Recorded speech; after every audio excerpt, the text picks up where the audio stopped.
மகா சிவராத்திரி ஈசனுடன் ஓர் இரவு பிப்ரவரி 26 சத்குருவுடன் இணையுங்கள்.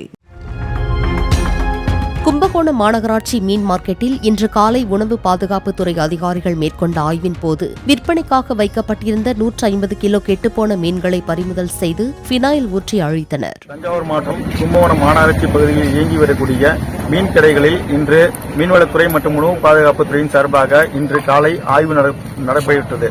இந்த ஆய்வின் பொழுது சுமார் 150 கிலோ மதிப்பிலான மனித உணவுக்கு உகந்தது அற்ற பாதுகாப்பற்ற கெட்டுப்போன மீன்கள் பறிமுதல் செய்யப்பட்டு பினாயில் ஊற்றி அளிக்கப்பட்டது.